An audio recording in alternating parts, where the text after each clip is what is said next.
महविश का शौहर 1 साल कबल वफात पा चुका था। वो शहर से कुछ सामान लेने गया था कि उसके साथ एक एक्सीडेंट पेश आ गया जिसमें वो अपनी जान की बाजी हार गया। महविश बहुत ज्यादा गमजदा थी। उसका कोई अपना न था जिसे वो अपने दिल का हाल सुना सकती। जब रात को उसका बेटा हम्माद सो जाता तो अपने दुख को हल्का करने के लिए डायरी लिखा करती। आज हम आपके साथ उसकी डायरी में लिखा उसके दिल का हाल बयान करने जा रहे हैं। वो लिखती है कि मैं नहीं जानती कि डायरी कैसे लिखते हैं। तुम्हारे होते हुए कभी डायरी लिखने का ख्याल तक न आया था। मेरे प्यारे फरहान, तुमने तो साथ जीने मरने की कस्में खाई थी और अब मैं और तुम्हारे जिगर का टुकड़ा हम्माद किस तरह इस दुनिया में अकेले रहने लगे हैं। और अब मैंने महसूस किया है कि एक मर्द के बगैर औरत कैसे अकेली रह जाती है। तुम्हारे होते हुए कभी इस बात का अंदाजा नहीं हुआ। मकबूल दुकानदार मुझे बुरी निगाह से देखता है, हालांकि उस बुड्ढे के घर में अपने नवासे नवासियां खेल रहे हैं। मैं चाहती हूँ कि मुझे कभी उसकी दुकान पर न जाना पड़े, मगर क्या करूँ, घर के हालात की वजह से मजबूर हूँ। और वैसे भी मुझे इतने लंबे अरसे के लिए उधार देगा भी कौन। फटे जूते, यूनिफॉर्म और कपड़े लेकर आज बैठी हूँ। मुझसे रोज डायरी नहीं लिखी जाती। बस उसी दिन डायरी लिखती हूँ जिस दिन बहुत ज्यादा गमजदा हूँ। अब हम्माद बाकायदगी के साथ स्कूल जाता है, मगर उसके जूते और यूनिफॉर्म पुराना है। मैंने उसे कह रखा है कि जब बहुत सारे कपड़े सिलाई के लिए आएंगे तो मैं उसे नए कपड़े और जूते ले दूंगी। वो रोज सुबह स्कूल जाने से पहले मुझसे पूछता है कि माँ, क्या आज बहुत सारे कपड़े सिलने के लिए आएंगे? तो मैं उसे कह देती हूँ कि क्यों नहीं मेरे चांद। वो कहता है कि अम्मा, गली की नुक्कड़ पर जो मकबूल दुकानदार की दुकान है, वो चाचा मुझे रोज काफी सारी टॉफियां फ्री में दे देता है। मैं सोचता हूँ कि अम्मा, ऐसे अच्छे लोग दुनिया में बहुत कम क्यों होते हैं। मकबूल दुकानदार जिसके 3 जवान बेटे हैं जो कि शहर में अपनी बीवियों के साथ रहते हैं, आज उसके बेटे का मेरे सामने फोन आया था, मगर उसने मेरे सामने ज्यादा बात नहीं की और फोन रख दिया। बस मुझे मुस्कुराकर और आंखें फाड़ फाड़ कर घूरता रहा। आज तो उसने हद ही कर दी और पूछने लगा कि आगे की जिंदगी के बारे में आपका क्या प्लान है। अब उससे बंदा पूछे कि बुड्ढे खूसट, मेरा आगे जो भी प्लान है तुम्हारा उससे क्या लेना देना है। काश कि मैंने उससे कभी उधार सामान न लिया होता तो मैं उसे मुंह तोड़ जवाब दे देती, मगर मेरे पास अभी सिलाई का काम भी इतना नहीं आ रहा कि मैं उसके पैसे अदा कर सकूं। आगे शादियों का सीजन आ रहा है, उसमें अच्छी कमाई हो जाएगी। मैं पैसे जमा होते ही सबसे पहले उस मनहूस बुड्ढे का कर्ज अदा करके जान छुड़वा लूंगी। हम्माद का टूटा जूता कल मैंने तीसरी बार मरम्मत करवाया है। इस बार मोची को जूते के तलवे बदलने पड़े।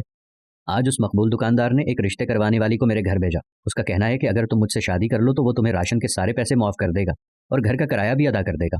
उसे लगता है कि मेरा दिल नर्म हो जाएगा, हालांकि मैं तो उसे ऐसे देखती हूँ कि उसके सर पर कोई ईंट दे मारूं। अब मैंने उससे मोहलत मांगी और अब वही हुआ जिसका डर था। आज फिर उसने रिश्ता करवाने वाली के साथ अपना रिश्ता भेज दिया। उस औरत को भी जरा शर्म नहीं आती, कैसे मुंह फाड़ कर रोज ये बात कर देती है। दिल तो करता है कि मैं उसे साफ जवाब दे दूं, लेकिन फिर ख्याल आता है कि अगर मैं ऐसा करूंगी तो हमें राशन देना ही बंद कर देगा। मैं तो फिर भूखी सो लूंगी, लेकिन हम्माद का क्या होगा, ये कैसे रहेगा। मैंने सोचा कि आज खामोश रहती हूँ जब तक शादियों का सीजन नहीं आ जाता और मेरे पास इतने पैसे जमा नहीं हो जाते। मैंने उस रिश्ते करवाने वाली को कहा है कि मुझे सोचने के लिए मोहलत चाहिए। आज हम्माद घर आया तो उसके पास उसका यूनिफॉर्म और जूते थे। हम्माद ने मुझे बताया कि कैसे उस अंकल मकबूल ने उसके पुराने यूनिफॉर्म और जूते देखकर उसे नए जूते और यूनिफॉर्म दिलवाया। उससे कल का इंतजार नहीं हो रहा था कि कब वो उन्हें पहनकर स्कूल जाएगा। मैंने उस कमबख्त से सोचने के लिए मोहलत क्या मांगी थी कि उस कमबख्त ने तो एक दिन भी सब्र नहीं किया। तभी तो उसने हम्माद को नया यूनिफॉर्म और जूते दिलवा दिए। उसका ख्याल है कि इस तरह वो मेरे दिल में अपनी जगह बना लेगा।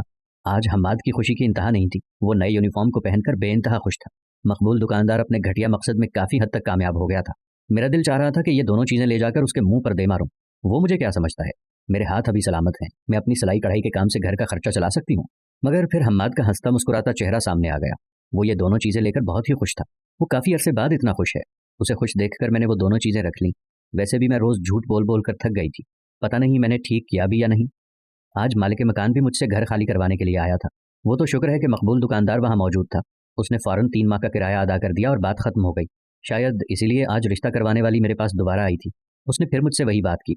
मैंने उससे कहा कि मकबूल से कहो कि आज तुम्हारा मुंह मीठा करवा दे। आज मैंने हाँ कर दी है, वो शादी की तैयारी करे। भला मैं क्या करती, मैं मजबूर थी। मालिक मकान घर के बाहर इतना शोर मचा रहा था कि मैं मजबूर हो गई कि मैं हम्माद को लेकर कहाँ कहाँ फिरूंगी। एक अकेली औरत का सारा जमाना दुश्मन बन चुका है। अगर मकबूल ना होता तो आज हमारे सर पर यह छत भी मौजूद ना होती। शादियों के सीजन में अभी बहुत वक्त है और हाल तो यह है कि इस बार सिलाई के लिए एक भी सूट नहीं आया, और फिर वो हमें इतने अरसे से राशन भी तो दे रहा था। आखिर हम्माद के सर पर भी तो कोई हाथ रखने वाला होगा। मैं अकेली उसकी ख्वाहिशात पूरी नहीं कर सकती। हाँ मेरे फरहान, जिंदगी भी क्या रंग दिखाती है। जो हमने कभी सोचा भी नहीं होता वो भी हमारे साथ हो जाता है।